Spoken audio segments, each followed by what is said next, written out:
Estamos de volta aqui para a nossa terceira parte da aula de hoje. Estava eu olhando ali no chat, o pessoal ali falando que já está conseguindo fazer programas, já criar os seus próprios algoritmos. Uma Camila aí falou que ela já está conseguindo criar o primeiro programa. E é desse jeito mesmo. Não fique só esperando que o Rildo disse que é para fazer um programa que recebe 2 mil. Não, para. Pensa, começa a pensar aí. Eu quero um programa que faça isso e tal. Se desafie, eu quero que você se desafie. Ah, não consegui. Joga o desafio para a galera aí da turma. Ei, quem consegue fazer tal coisa? Vocês vão experimentando. Vocês viram que aquele desafio que eu coloquei hoje dos gabaritos, pegar o gabarito e depois comparar com a prova de um aluno, parece assim, a primeira visão, assim, parece uma coisa extremamente complicada. E não é.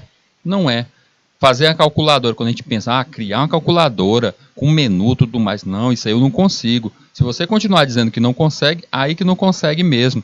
Vendo ali a galerinha, o Abel lá de São Gonçalo, falando também que não perde uma aula. Tem que praticar. Turminha, futuramente, quando a gente tiver mais habilidosos, eu quero realmente utilizar até a nossa disciplina, outras disciplinas, como a disciplina de projetos, para gerar mesmo um trabalho aqui em grupo entre nós. Eu quero que a gente realmente crie. Vocês veem que a aula de hoje é de módulos, é para cada um fazer uma parte de um módulo de um programa maior. Imagina só, a gente ainda vai chegar a fazer isso juntos, tenha certeza. Mas eu preciso que todo mundo esteja ali habilidoso, que esteja ali praticando ali e que entenda realmente, para não chegar lá na frente, quando a gente já tiver criar realmente, enfrentar um problema real. Imagina só todos nós aqui criando algo como uma aplicação, lá para a Play Store, um aplicativo aí para a sua escola. Sua escola tem um aplicativo já? Tenho certeza que ainda não tem. Fazer uma aplicação aí para a sua escola, na sua turma, algo desse modo, é possível, gente. Então, futuramente, a gente vai ter essa habilidade, a gente vai conseguir fazer isso aí. Mas é necessário a gente montar, a gente começar a construir essa nossa base. Então, pratiquem todo o tempo aí. Vamos se transformar em desenvolvedores hábeis. Vamos lá, voltar aqui para a nossa aula. Vinha eu falando do void, não é isso? E aí vamos ver esse tal desse void aqui de um modo funcional. Vamos ver ele funcionando aqui. O que aconteceria se eu chamar a minha função e passar que ela é void? Eu criei aqui uma função nesse nosso exemplo da seguinte forma. A partir da linha 2 está a minha função. Eu disse que qual é o tipo dela? Void, vazia. Dei o nome para ela, mensagem. E qual é o parâmetro que ela vai receber? Void, vazia. Espera aí, ela não tem tipo, ela é vazia no tipo. E o parâmetro dela é vazia? Sim. Ou seja, ela não retorna nada, ela não espera nada de ninguém, ela não espera que chegue nenhum valor, nenhum parâmetro venha de algum lugar para ela. E ela ainda diz, não vou passar nada para ninguém e não me importa nem o meu tipo. Nossa, essa daí está totalmente solta no mundo. E aí o que tem nela a partir da linha 4? Tem um printf dizendo, olá, eu estou vivo. Lá dentro do nosso programa, vamos deixar ela quietinha ali, essa função vazia, vamos deixar ela quietinha. E vamos ver ali a partir da linha 8. Vem o nosso main, iniciando o programa. E aí vem a partir da linha 10, chama mensagem. A mensagem é a função que foi lá na linha 2. E o que acontece abaixo da mensagem? Abaixo da mensagem dessa função que está na linha 10, vem um print, diga de novo. E aí tem mensagem de novo, chamando outra função. Olha o que está acontecendo. Chamei a função na linha 10. Ele foi lá no topo, lá na função, olhou. Ela é totalmente, não quer retornar nada, ela só quer que seja feito o que está dentro dela. Ou seja, ela só vai printar o que está ali. Mas ela vai passar algum valor? Em momento algum. Ela vai receber algum valor? Também não. Então ela só diz, olá, eu estou vivo. E aí voltamos à linha 11 do nosso programa. E aí ele printa, diga de novo. E volta a chamar a mensagem, a nossa função. Ele volta lá para a linha 4 e diz, olá, eu estou vivo. E assim ele termina. Esse return 0 ali da linha 13 é o return da nossa função main. Não é o retorno da nossa função a mensagem. Então, se eu fizesse aí algo como, a partir da linha 10, eu chamasse essa minha mensagem em algo como um loop, um for, repita 10 vezes a mensagem, abre e fecha parênteses, repita 10 vezes a função. Ele diria aquela frase ali, olá, eu estou vivo 10 vezes.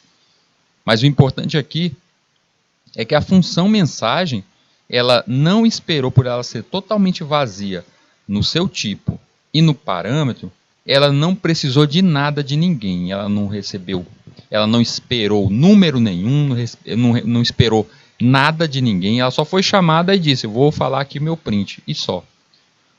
De que serviria uma função desse jeito totalmente vazia que está soltando uma frase? Imagina que você tem um programa maior.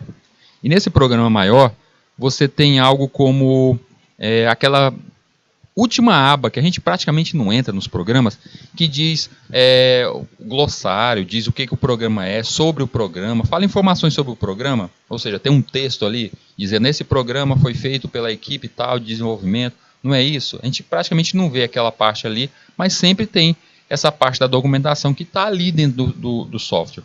Como eu faria para essa mensagem estar ali? Eu posso criar essa função mensagem, que vai estar na última aba do meu programa, onde ao invés de somente olá, eu estou vivo, tivesse ali equipe de desenvolvimento, os desenvolvedores de São Gonçalo. Estaria bem ali dizendo o nome da equipe, nome dos integrantes daquela equipe, desse modo aí. Só quando alguém chamasse essa função, ele apareceria. E como é essa chamativa dessa função? Seria alguém apertando aquele botãozinho lá no programa que estaria dizendo sobre informação do programa, informação da equipe, estaria aquele botão. Então, ao clicar naquele botão, eu estou chamando essa função, que é onde está descrito estes valores aí. Então, eu posso chamar desse modo, gente. Se quisermos que a função retorne algo, devemos usar a declaração return.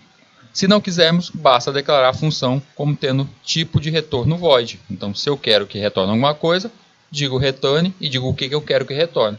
Não quero, declaro a função tipo void. Pronto, não preciso retornar nada. Espera aí, Rido, então se a main eu chamar ela e o tipo dela é sempre inteiro, eu chamar ela do tipo void, eu estou dizendo que ela não vai retornar nada? É isso mesmo.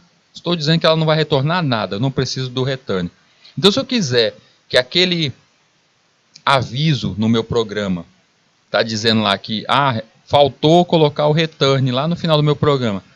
Se lá no começo eu colocar void main, vai sumir esse aviso? Vai sumir o aviso. Então, devemos lembrar agora que a função main é uma função e, como tal, deve ser tratada. O compilador acha que a função main deve retornar um inteiro, então cuidado com isso. Ele já espera isso.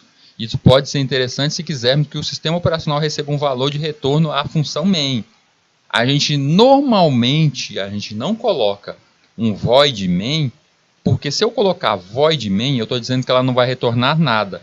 E aí eu vou estar deixando livre aquele passo. Lembra que eu falei agora há pouco do erro que eu posso utilizar num for, em um laço, eu coloco aquele erro de contagem infinita.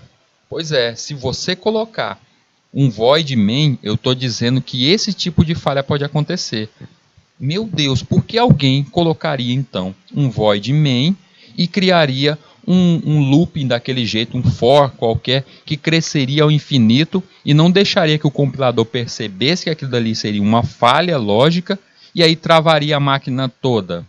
Só quem poderia fazer algo como isso seria uma mente perversa, uma mente que quer destruir a máquina dos outros, uma mente que é um hacker. Olha aí, tá vendo? Aí você olha assim, peraí, então o hacker normalmente ele faz essa besteirinha, ele cria um for que vai contar o infinito, e lá no int main, ao invés de ser int main, ele coloca um void main. É só isso que é um vírus? É só isso, é um programa besta desse daí, com um código bobo desse daí, que diz, estou tirando a proteção, coloquei void main, estou tirando a proteção do meu compilador e vou deixar com isso, quando a pessoa clicar nesse meu programa, trave a máquina dela. Nossa, eu sou super inteligente. Muito, né? Só essa besteirinha, gente, um for ao infinito sem a proteção do compilador.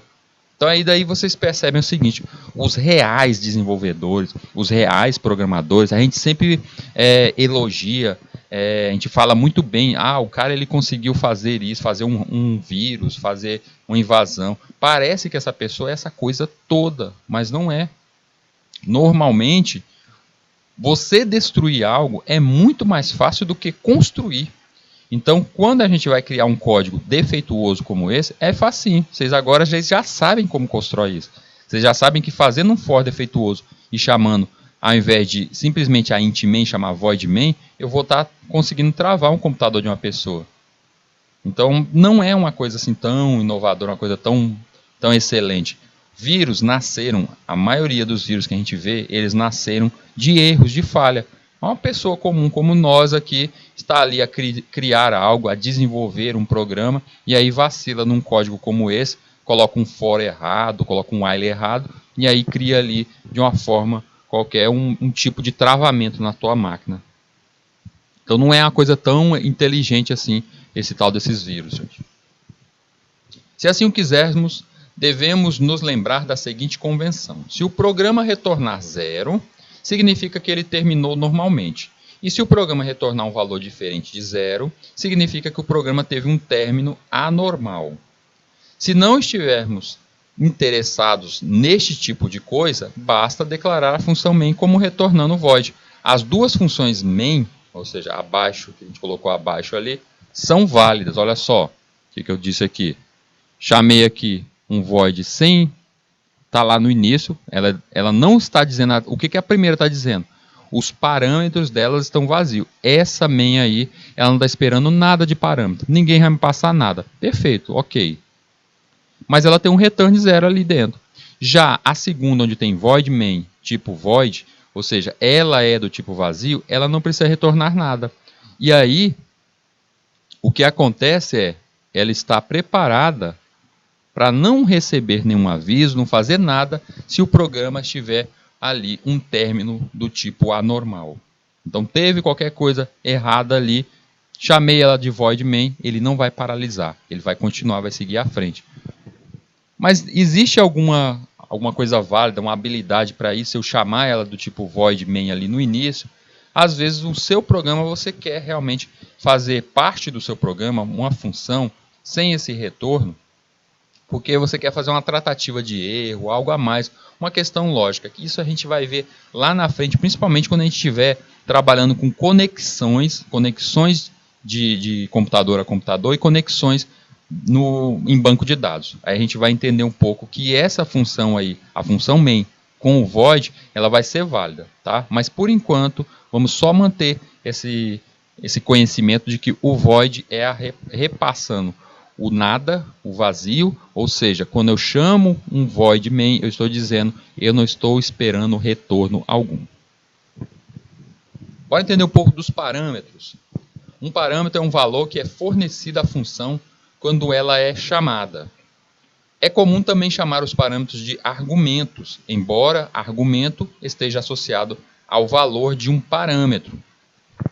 Inclusive, eu acho que quando vocês vão começar a criar um programa, um código, lá no móvel C, no celular de vocês, quando vocês começam a criar aqui algo como a main, vou lá, estou criando aqui main, aí eu abro o parênteses, aqui na hora que você começa a abrir o parênteses, ele começa a dizer para você que poderia ter alguma coisa, ele coloca ali arg, de argumentos, ele começa a digitar, aparecer assim para você escolher, arg, vírgula, algo desse tipo. Por quê? Porque ele está esperando ali que os parâmetros, os argumentos sejam passados. Aí no caso aqui, você lá, a gente está iniciando, a gente não está passando esses argumentos, aí você vai e fecha esse parênteses, e ao fechar ele fica assim, pronto. Mas ele te dá essa dica de poderia preencher ali com argumentos, ou seja, repassando os argumentos. Ele quer que você preencha ali com quais argumentos que aquela variável, aquela função vai ser iniciada. Os parâmetros de uma função podem ser acessados da mesma maneira que variáveis locais. Eles, na verdade, funcionam exatamente como variáveis locais. Eu já vou explicar o que são essas tais variáveis, gente. E modificar um argumento não modifica o valor original do contexto da chamada da função, pois, ao dar um argumento numa chamada da função, ele é copiado como uma variável local da função. A única maneira de modificar o valor de um parâmetro é usar os tais ponteiros, que a gente vai ver lá na frente, quando a gente tiver, mas a gente ainda falta ainda, e nessa nossa disciplina, o que está realmente faltando para a gente fechar com chave de ouro esse nosso assunto é a gente aprender um pouco sobre ponteiros e registros. Então a gente vai ver essa questão de como usar os ponteiros também e registros. Então os parâmetros eles podem utilizar esses tais ponteiros, a gente vai ver isso futuramente. Então para declarar a presença de parâmetros, usamos uma lista de parâmetros entre parênteses, com os parâmetros separados por vírgula. Cada declaração de parâmetro é feita de maneira semelhante à declaração de variáveis. A forma geral é tipo do nome. A gente coloca a forma do qual será o tipo, a forma dele, e depois coloca o nome. Então, tipo e nome. Então, a gente vê aqui, nesse nosso exemplo, eu tenho ali uma função, a primeira linha, eu tenho uma função, chamei ela ali funcão, diz que ela é do tipo int, e internamente eu estou passando os parâmetros, ou seja, ela já está esperando receber dois parâmetros, porque eu coloquei ali o A e o B. E eu disse que os dois parâmetros que ela vai receber, o primeiro é um int A, ou seja, ela vai receber o que a pessoa digitar lá, o primeiro número, vai cair dentro desse espaço esse A. Vocês percebem que eu colocando int A, eu já estou como iniciando, eu estou fazendo o meu cercadinho, uma variável ali. Então eu criei um espaço, chamei esse espaço de A, disse que ele é do tipo int, e ele está esperando que ali recaia o valor que vai ser passado por parâmetro lá no programa principal. Depois eu chamei o int B, e o que for repassado depois, como segundo parâmetro lá do meu programa principal, vai cair aqui dentro de B. Eu posso fazer isso também em float, um ponto flutuante, onde eu tenho ali, internamente nos parâmetros, eu tenho um float preço, e percebam que o float é aquela regra. Vocês lembram que dentro de um float eu posso inserir um número inteiro? Pode. Dentro de um inteiro eu posso receber um float? Não. Então aqui, como eu criei a função do tipo float, como eu criei a função do tipo float, tá lá, criada do tipo float, e internamente os parâmetros deveriam ser todos floats, eu criei ali um int qualidade inteiro. Por quê? Porque dentro de float eu posso receber também o inteiro. Criei também ali embaixo uma função double, que ela está recebendo ali um double, que é um ponto flutuante com 8 casas. A gente viu isso já numa aula anterior. Ponto flutuante com 8 casas, então ele está recebendo ali também um double ângulo. Para especificar que a função não usa nenhum parâmetro, a lista de parâmetros deve conter apenas a palavra-chave, o void. Então ela não está esperando nada, eu coloco ali o void. No entanto, ela é frequentemente omitida nesses casos. Portanto, você poderia escrever qualquer uma dessas duas formas. Olha só, quando eu coloco daquele modo ali, sem nada dentro, ele automaticamente entende que se não tem nada ali, então ela é void. É como se você estivesse especificando que os parâmetros ali são void.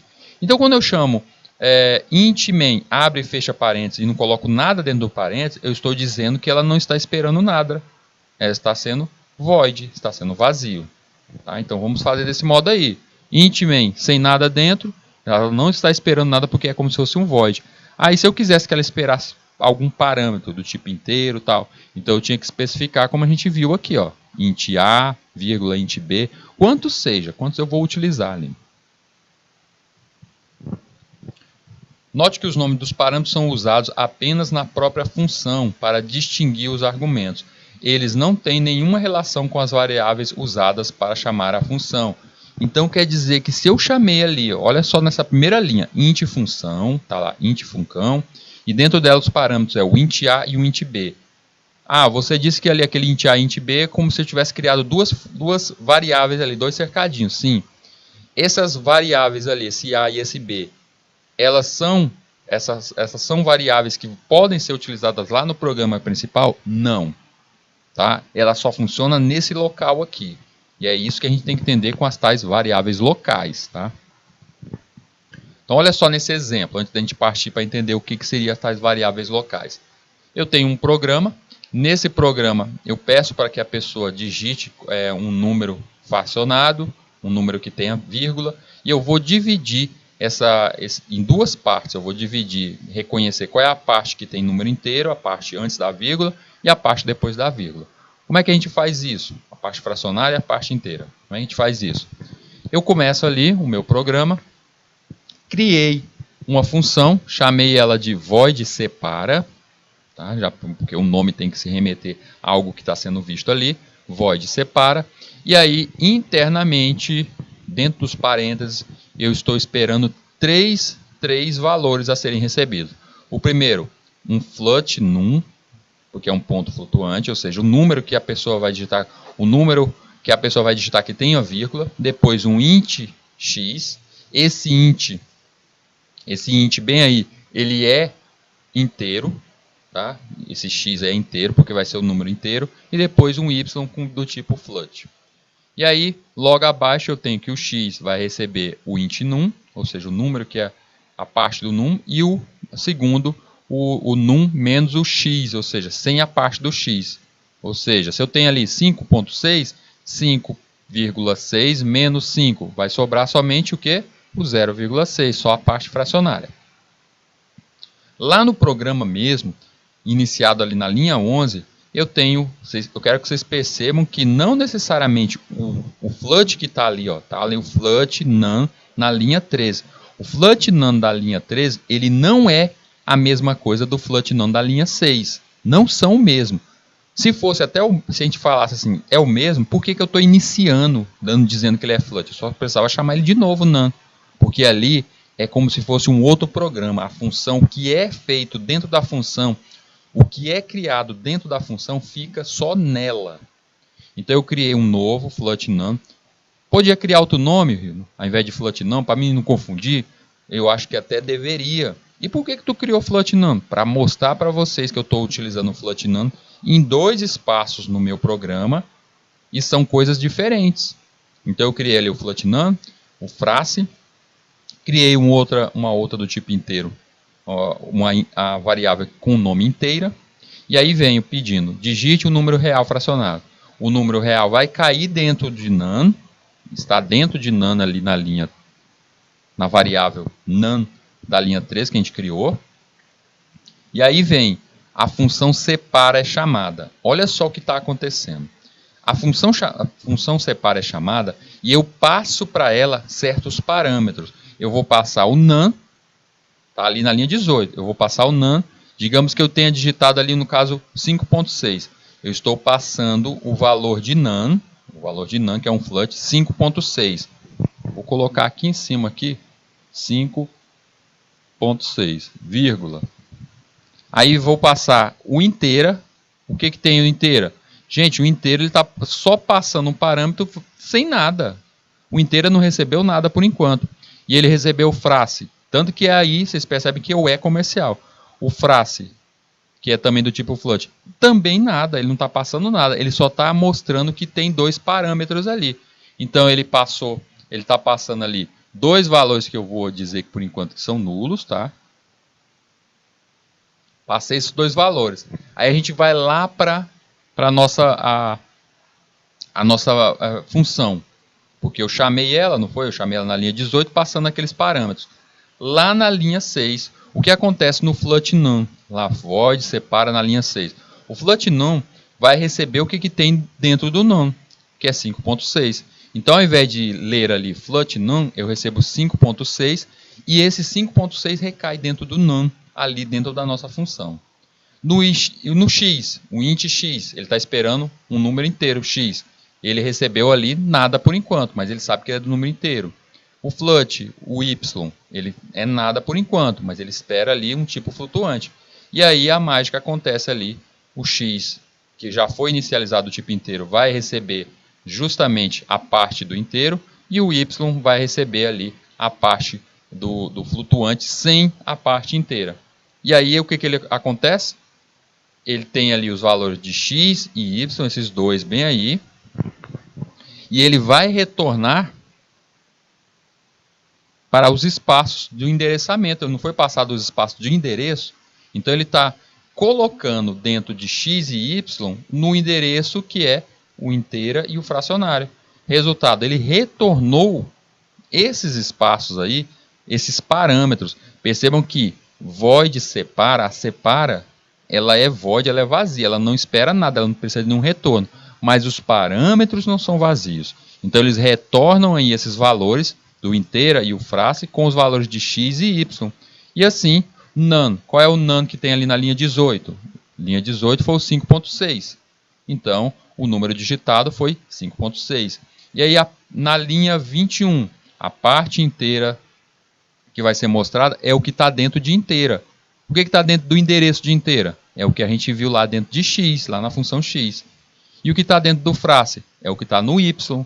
Então, aí ele vai mostrar o 5 e o 0,6. Eu quero que vocês percebam o seguinte. É tanto que até ali, na hora que ele retorna ali e mostra parte inteira, ele mostra 5, ele não mostra 5,0, ele mostra 5. E a parte fracionária? O frac aqui, lá embaixo, é um tipo flut, como a gente viu ali na linha 13. Por isso ele espera que tenha vírgulas depois, por isso ele mostra 0,60. Ele repassa isso. E aí retorna o 0, vai retornar o 0 ali para a função main. Então, para executar uma função, fazemos uma chamada de função, que é uma instrução composta pelo nome da função, seguida pela lista dos argumentos entre parênteses. Então, desse modo que a gente viu, tá? O arg1, arg2, arg3 e assim por diante. Quais os argumentos? No móvel C aparece desse modo aí para vocês. arg1, arg2, arg3, desse modo aí que está na tela. Os argumentos podem ser qualquer tipo de expressão, pode ser variáveis, valores constantes, expressões matemáticas ou até mesmo outras chamadas de função. Então quer dizer que dentro de uma função, nos parâmetros de uma função, eu posso chamar uma outra função? Pode. Você pode ter uma função dentro de uma função. Olha que loucura, gente. Vocês podem criar sub-rotinas desse jeito. Um subprograma que chama outro subprograma. Então é possível fazer isso sim. Lembre-se que você deve sempre dar o mesmo número de argumentos a que a função pede. Se a função está pedindo 2 argumentos, você tem que repassar 2. Está pedindo os 3 lados de um triângulo, você tem que passar os 3. O que acontece se eu passar só 2? Está pedindo os 3 lados de um triângulo na função, eu chamo a função triângulo e passo só 2 parâmetros. Dá erro, falha. Você tem que passar a mesma quantidade dos argumentos pedidos.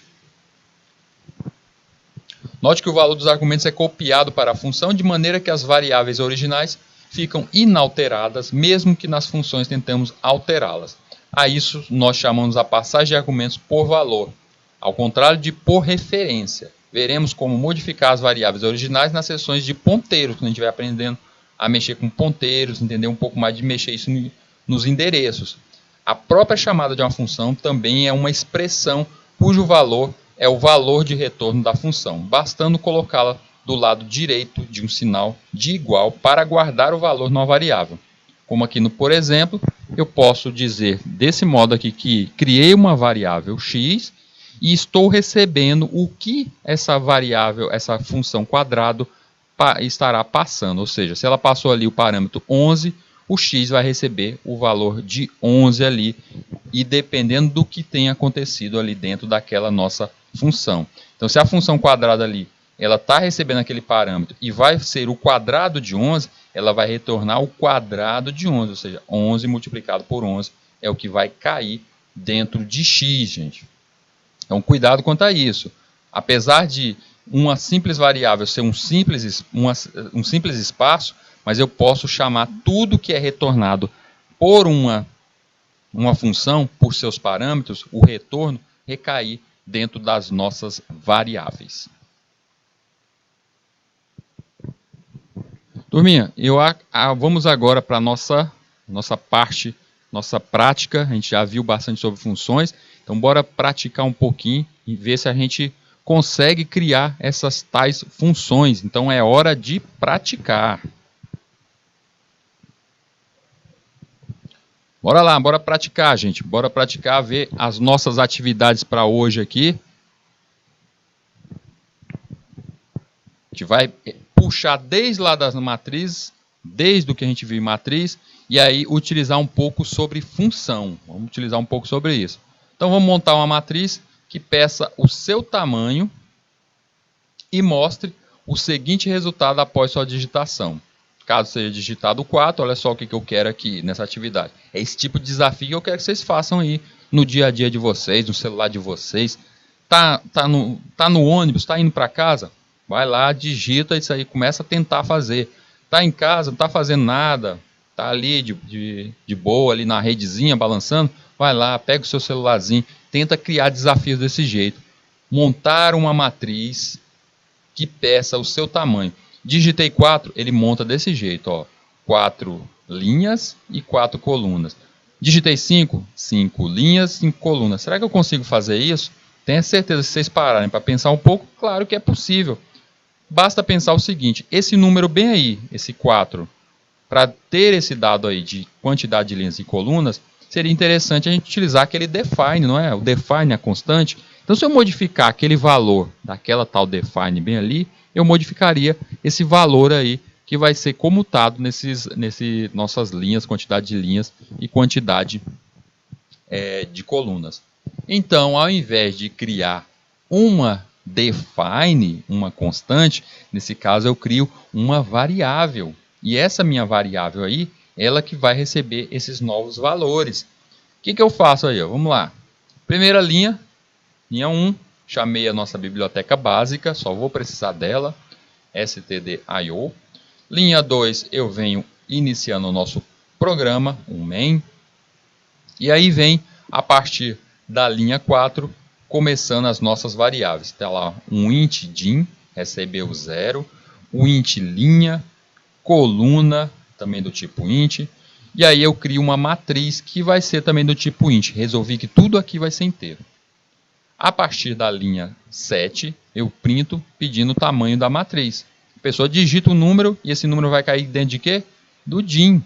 Se é dentro do dim, acabou caindo dentro do dim, então naquele espaço onde está a matriz, que ela tem dim e dim, eu vou estar dizendo que aquele espaço será o tamanho ali designado para a quantidade de linhas e a quantidade de colunas. Então a pessoa que vai escolher agora. E aí vem na linha 10 o meu for.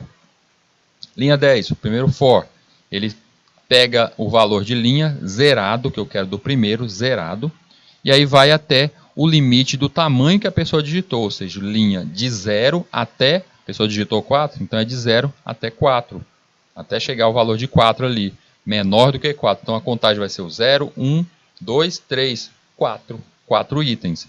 E aí o dim ali, a coluna, a nossa variável criada coluna, ela vai ganhar mais um potencial para chegar até o limite. A linha vai ganhar mais um e no laço seguinte, coluna vai ganhar mais um. E isso ele sai passando linha e coluna, montando as posições e ali indicando os valores. Eu já fiz logo que nesse espaço, na linha 13, já recebesse os valores 1,1. Vocês percebem que ele não está nem dentro de chave. Nem preciso disso tudo, porque é só uma linha que eu estou preenchendo. A cada passada que dá em cima da minha coluna, da linha e da coluna, ele vai adicionando ali naquelas posições, 1 e 1, 1 e 1. E assim ele sai preenchendo toda linha e coluna, 1 e 1, vai preenchendo ali. E aí por isso que preencheu tudo com 1. Ah, eu quero preencher com outra letrinha, eu quero preencher com outro número. É ali que você vai modificar.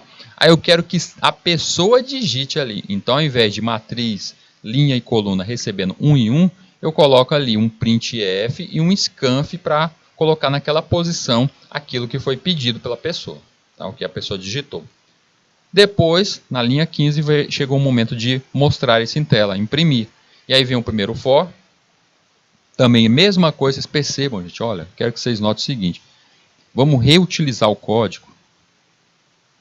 Percebam que a partir da linha 16 é a repetição do que tem na linha 10. Por quê? Porque eu só estou refazendo o mesmo caminho. Então você só repete o que está ali. Vamos reutilizar o nosso código. E aí após ele fazer tudo isso, ele mostra em tela passo a passo, ali a partir da linha 16, passo a passo, posição a posição. Quantas foram criadas ali de posições na sua linha e na sua coluna. Fica um pequeno desafio. A gente aprendeu função, não é? Será que dá para separar isso aí numa função? Eu colocar a chamativa de uma função? Ah, dá sim, Hildo. Olha só. Se a partir da linha 9 até a linha 20, eu fizer isso aí, jogar dentro de uma função, lá no começo, e ali naquele momento, ao invés de eu chamar esse for, fazer toda essa contagem, eu chamasse a minha função. Ele levaria esses valores desse jeito. Só a única coisa que tem no meu programa principal seria o que tem até a linha 8. Pedindo o quê? Pedindo o tamanho da matriz. A pessoa passaria, escolheria isso. Esse valor da matriz aí eu passaria como parâmetro, recairia lá na nossa função. A função teria os dois laços, montaria conforme o que foi passado e mostraria em tela. Então pensa só comigo, eu posso pegar esse pedaço aí da linha 9 à linha 20 e levar para uma função. Fica aí o desafio, gente. Conseguem? Com certeza. Olha aí. Levando esse algoritmo agora para a função. Será que a gente consegue fazer? É sim. É só pensar da seguinte forma. Pegar esse espaço, pegar da linha 20, vamos deixar aqui, a linha 20 até da linha 9 à linha 20. Eu pensar que tudo isso é ação.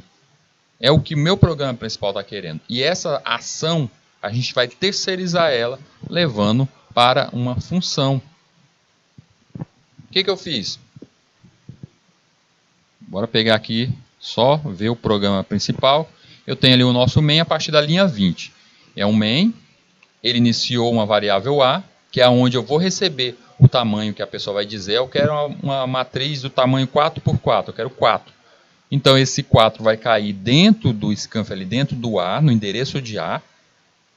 E aí vejam na linha 24 o que está acontecendo. Chamei uma função imprime, e dentro do parênteses dessa imprime tem o A.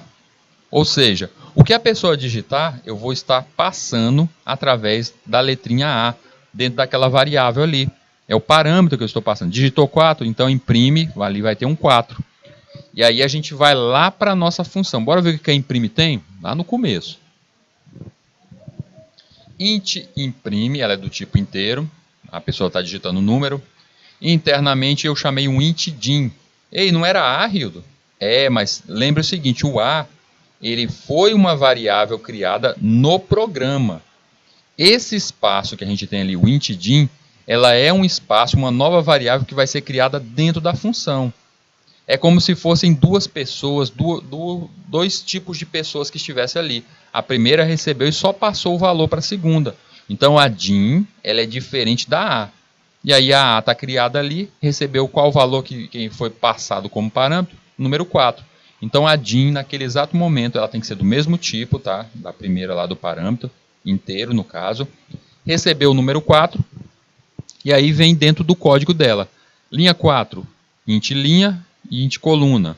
Ela criou as duas ali, como a gente criou no último programa. Linha 5, int matriz. E na matriz, os dois espaços dela, 2 dim, vai receber justamente aquele número que está dentro do dim, que foi o número 4. E aí fica 4, 4. E aí vem o nosso primeiro laço, 7. Faz aquele percurso que a gente viu que aconteceu naquele último programa, fazendo as linhas. Depois o segundo for, o segundo laço, preenchendo as colunas. E aí cada matriz vai receber os numerozinhos 1 ali preenchendo suas posições. Depois isso vai ser revisto num for, repetição dos dois laços for, onde vai ser dessa vez não inseridos, mas lidos, cada um dos for, cada uma das posições e mostrado em tela. Ou seja, se vocês perceberem, deixa eu voltar aqui, ó, na telinha de execução, a telinha preta, ela é idêntica, não mudou nada. Vejam só, não mudou nada, a execução foi a mesma. O que mudou? O que mudou realmente foi o código. Então, por muitas vezes você pode estar executando um programa e aí ele tem um código diferente, ele pode ser diferente, receber uma atualização, mas o usuário final, ele não percebe isso. Ah, nesse primeiro ele tem 22 linhas. Nesse segundo ele ficou com 26. Ele com essa função aí cresceu, ele ficou maior. Não gostei, o programa foi maior. Foi prejudicar o meu programa. De jeito nenhum. Percebam o seguinte, trabalhando com a função desse modo aqui, eu criando função, aquele programinha que tem ali, eu posso, o que é a partir da linha 20, nosso main a partir da linha 20, eu posso chamar outras funções. Ah, eu quero chamar agora a função bom dia. Pronto, chamou a função bom dia. Então eu posso chamar vários arquivos diferentes. Então fica melhor, gente. Melhorar, otimizar o teu programa. Para mais um aqui, criar um programa que receba 2 números, ou seja, vai ser 2 números, então 2 parâmetros aí, 2 dados do parâmetro vão ser passados. E então multiplicar os valores recebidos nos parâmetros. Bora ver isso. Como é que fica tal coisa?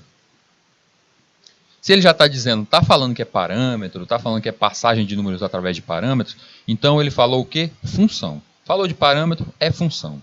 Então ele está pedindo que eu crie uma função. Fui lá, criei a minha função, que ela funciona da linha 3 até a linha 8, onde eu tenho int, chamei ela de multiplica, não é multiplica, disse que ela vai ser do tipo inteiro, são 2 números, disse que é inteiro, quero inteiro então. E dentro dos parâmetros eu estou esperando os 2 números. Eu chamei de int n1 e int n2. Estou esperando que vai cair 2 valores aqui dentro do int n1 e n2. Bora ver de onde está vindo esses 2 números? Vamos lá para a linha 10. Na linha 10 tem o nosso main, o início do nosso programa. E aí vem, a partir da linha 12, int v1 e v2 e resultado. Criei 3 variáveis, v1, v2 e resultado. E aí vem ali na linha 13, digite o primeiro valor. O primeiro valor vai cair dentro de v1. Linha 15, digite o segundo valor, vai cair dentro de V2, no endereço, ó, o Ezinho comercial, gente, não vamos esquecer isso. Dentro do endereço do V2, e aí eu tenho em V1 e V2 os 2 valores. Vamos acompanhar logo por essa telinha de execução. Eu tenho ali o primeiro valor foi digitado número 4, o segundo valor foi digitado número 5. Então eu já tenho dentro de V1 e V2, 4 e 5. Lá na linha 18, vai ser o momento de eu passar os parâmetros para a minha função. Chamar a minha função e passar os parâmetros. Ali, na linha 18, eu começo chamando a minha variável resultado. Na variável resultado, eu estou dizendo que ela vai receber a função multiplica, o que vai ser retornado da função multiplica, que vai estar repassando o V1 e o V2, que é o 4 e o 5. Aí a gente tem que sair aqui da linha 18, já que eu estou usando a nossa função, e partir lá para a nossa função. Lá na função multiplica, agora sim, N1 e N2 estão recebendo os parâmetros que foram repassados em V1 e V2. Então N1 tem 4 e N2 tem 5. E aí, dentro do código da minha função, eu iniciei uma nova variável chamada resultado. Epa, para aí, Hildo. Lá dentro do nosso código, a partir da linha 10 do nosso programa principal, foi iniciada uma variável do tipo int chamada resultado. Essa é a mesma variável que está sendo iniciada na linha 5? Não. Elas têm o mesmo nome, mas não são a mesma variável. Não são a mesma. Mas eu poderia chamar, ao invés de, na linha 5 ali, de resultado, eu chamar outro nome, chamar ela de A? Poderia. Poderia colocar qualquer outro nome. Deixei o mesmo nome para vocês perceberem que são variáveis diferentes, em posições diferentes, mas que têm o mesmo nome. O que acontece se dentro do mesmo código eu utilizar 2 variáveis com o mesmo nome? Dá erro. Mas aqui não é o mesmo código. É um código, um subprograma, uma subrotina, que é a nossa função multiplica, e temos também o nosso programa principal aqui, o nosso main, o nosso programa principal. Ou seja, são 2 programas, 2 algoritmos aí que se unem, que têm as suas próprias variáveis. Então essas variáveis aí é o que a gente chama de variável local. Ela não é global. Global ela funciona em qualquer estágio, em qualquer momento, em qualquer programa. Em qualquer parte do nosso programa. Agora a local, que é esse caso bem aí, ela funciona somente naquele trecho. Então a variável resultado, a variável N1 e N2 que temos ali dentro da função, elas só funcionam ali internamente. Já lá no programa principal, na main, as variáveis V1 e V2 e a resultado dali, da linha 12, elas funcionam somente dentro daquela parte do código. Então, lá na linha 5, eu crio essa nova variável que por acaso tem o mesmo nome, resultado, e aí o resultado vai receber N1 multiplicado por N2. N1 multiplicado por N2 é 4 vezes 5, que são os valores que tem interno, e se torna 20. Resultado ali tem o valor agora dentro dela de 20. E aí vem um return, retornando o valor. O return dela vai estar com o resultado. O parâmetro que ela vai estar repassando agora é o resultado. O que tem dentro do resultado? 20. Então ela estará retornando 20. Aí a gente retorna para o nosso main, voltamos ali para a linha 18, onde temos uma variável chamada resultado, recebendo o resultado retornado da função multiplica. O que foi retornado? Foi o 20. Então o resultado vai receber 20. E aí vem a linha 19, onde print, tá, resultado e mostra o que é o resultado. Então o resultado será igual a 20. E aí encerra bem aí o nosso programa. Atividade 4, aqui já parte para outro rumo. Espera aí, pessoal, agora eu não preciso fazer um programa não, não, agora é uma questão. Desse jeito que cai num concurso, tem questão de programação no concurso, e é o que mais tem. Vocês verão direto questões de concurso. E quando vocês estiverem em um concurso, fazendo um seletivo, qualquer coisa, uma prova, não pense que vai ter assim, crie um programa que faça isso do jeito que eu passo aqui. Não vai ter isso. Porque para criar um programa, a gente necessita não somente do papel, a gente precisa de um computador, a gente precisa de um smartphone, a gente precisa disso. E na hora da prova, você não cria esse programa desse modo. Não tem como você compilar ali na hora. Por este motivo, normalmente as questões que aparecem em concursos, elas vêm com alguma coisa desse tipo. Um programa, um trecho de um programa e perguntando o que acontece ao final desse programa. Ou seja, você entender o código e ver o que acontece. Nessa questão, a gente encontra a seguinte problemática. A linguagem de programação C é uma linguagem compilada de propósito geral, estruturada, imperativa, procedural. Ou seja, ele vem enrolando, apresentando tudo isso para deixar você cansado e você desistir. Essa é uma das linguagens de programação mais populares e tem influenciado muitas outras linguagens de programação, como, por exemplo, a linguagem Java. E aí ele vem, observa a figura onde é apresentado o código. Então, esse início nem precisava, ele só estava apresentando o que é a linguagem C. Aí vem ali, include, primeira linha tem um include, stdio, é a biblioteca, a gente já sabe disso. Depois vem um int main, ou seja, o início do nosso programa. E dentro do programa temos ali um int i, que está recebendo 3. Então temos a variável i, que recebeu 3. E aí vem ali um printf, onde ele diz mais i. E diz que vai retornar, vai fechar main com 0. Aí a pergunta aí é justamente o seguinte. Qual será, após executar esse programa, o que vai aparecer no console, gente? O que vai aparecer? A gente, de primeira olhada aí, bem, o i tem 3. Então, ele está dizendo que vai printar o que tem dentro do i, vai aparecer 3, correto? Errado. Ora, apareceu 4, por que 4? Aí a gente lembra que quando a gente coloca, eu tenho aqui uma variável e ela recebe mais, ou mais, e a variável, e eu estou acrescentando esse valor, ou seja, eu estou acrescentando aí, fazendo um acréscimo ali de um valor naquilo dali. Então, se ela iniciou com 3, quando eu chamo desse modo o i++, eu estou dizendo que ao finalizar a execução, o i vai receber mais 1. Então, quando eu chamo printf e eu chamo i++, eu chamei o número 3, aí após mostrar o número 3 em tela, esse i vai receber mais 1, no caso aí ele recebe 4. Então é mostrado em tela o número 3 e depois de mostrado em tela ele vira 4. Então se depois você mandar olhar de novo, dá uma olhadinha aí quanto é que tem aí na variável i, aí ela vai ter 4. Agora quando você coloca mais i, você está dizendo que vai receber adiantado aquele valor. Antes da função print ser executada, ele já recebe o acréscimo daquele valor. Então lembre-se disso, gente.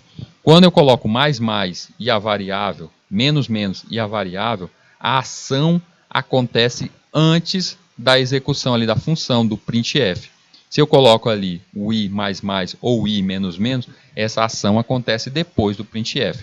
Muito cuidado com isso, viu, gente? Isso aqui é um dos pontos que a gente tem que sempre manter cuidado, porque normalmente o decremento, o incremento, a gente utiliza na criação de laços. E o laço é um ponto-chave para a gente sempre acabar tendo até falhas, erros.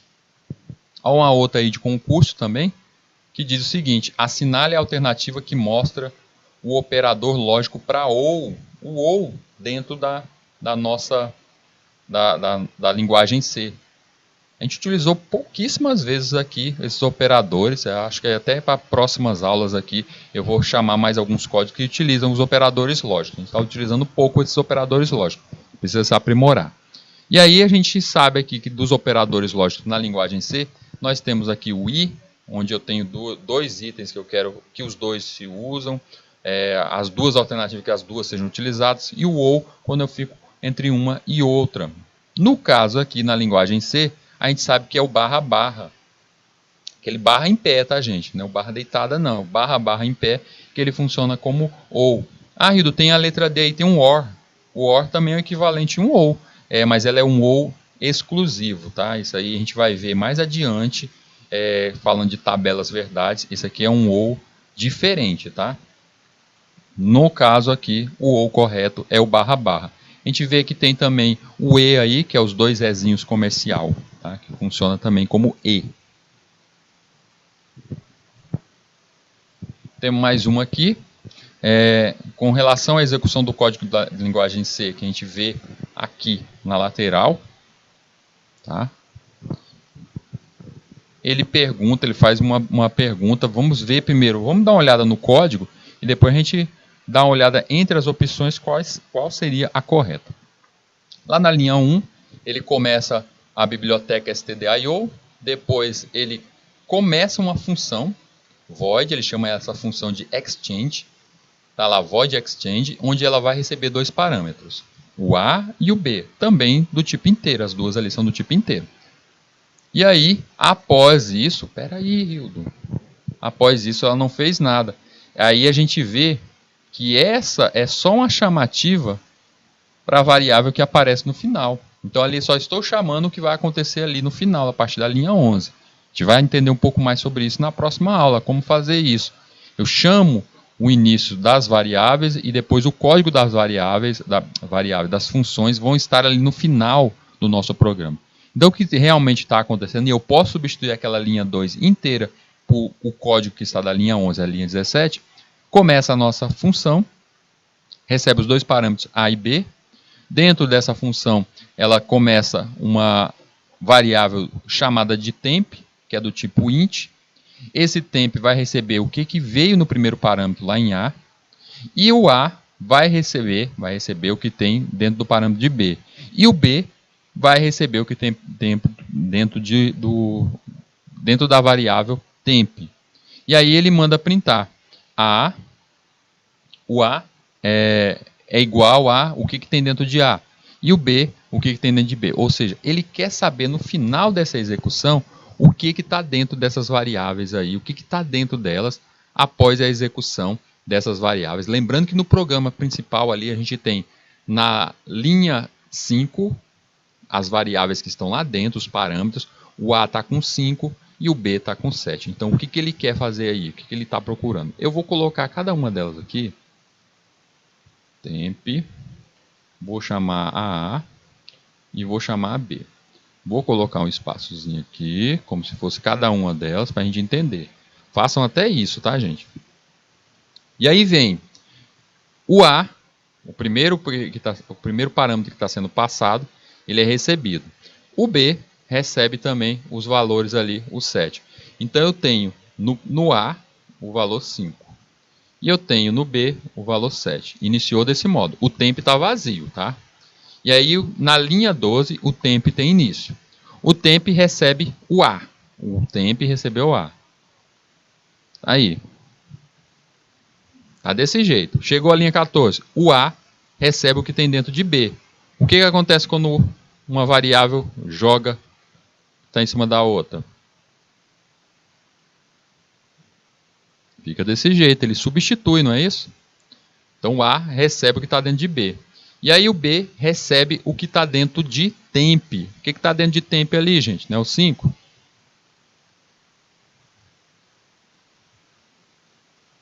Tá aí. Só isso. Essa troca aí, essa brincadeira de troca de posições. Aí ele pergunta ali no final, o A tem o quê e o B tem o quê? O que seria? Olha aí a execução. Como seria? É só simplesmente a substituição, a troca, ó. Nas nossas casinhas, trocou as substituições. O que está dentro de A vai para B e o que está dentro de B vai para A, resultando aí na nossa opção letra C. O programa imprimirá A7 e B5 em uma linha, e na seguinte ele vai apresentar que o A foi substituído, foi trocado as posições. O A agora tem 5 e o B tem 7. Então é só isso, gente, vocês entenderem como é o funcionamento de um programa. Por muitas vezes, quando vocês estiverem enfrentando uma questão como essa, faz isso aqui. Escreve mesmo nos quadradinhos, coloca ali dentro do quadradinho aquele valor, coloca os valores reais ali, que aí vocês vão entender, e aí vocês não se confundem realmente. Vocês não vão ficar só olhando para o código ali e imaginando, eu acho que agora ele está com isso. Não, escreve mesmo, rabisca, faz o cercadinho do jeito que o Rildo manda, vai lá, o Rildo disse que tem que criar em cada variável um cercadinho, vai lá, faz o cercadinho, e aí você vai saber realmente o que está acontecendo. Tem mais uma aqui, a gente fechar com chave de ouro. Considere a instrução em linguagem C. O int A, ou seja, uma variável A, ele está dando só uma linha do código. O int A está recebendo o sizeof flut. A gente sabe que sizeof, gente, comando sizeof, a gente viu até esse comando lá no Portugal. O sizeof, ele é para dizer o tamanho daquele item que está ali. E como eu estou dizendo que é sizeof flut, eu estou perguntando qual é o tamanho de um flut na nossa memória, quanto de espaços de bytes ele está ocupando. Aí esse programinha aqui, que eu trago até vocês, ele mostra cada espaço, como é o recebimento de cada um deles, quanto estará em cada um. Então eu tenho ali, se eu chamar um char, ele vai ocupar só 1 byte, um short, 2 bytes, o int, 4 bytes, long, cada um vai ocupar um espaço aí, uma quantidade aí. A gente vê que em cada um deles aí, quanto que ocupa. Então, nesse caso aqui, como ele quer um flut, ele está querendo um flut, então o nosso flut vai ocupar o quê? 4 bytes. 4 bytes vai ser ocupados aí pelo nosso flut. É quanto espaço de bits em memória, de bytes em memória que ocupa cada. A gente tem aquele porcentagem D, o porcentagem F, porcentagem S, são usados em qual função?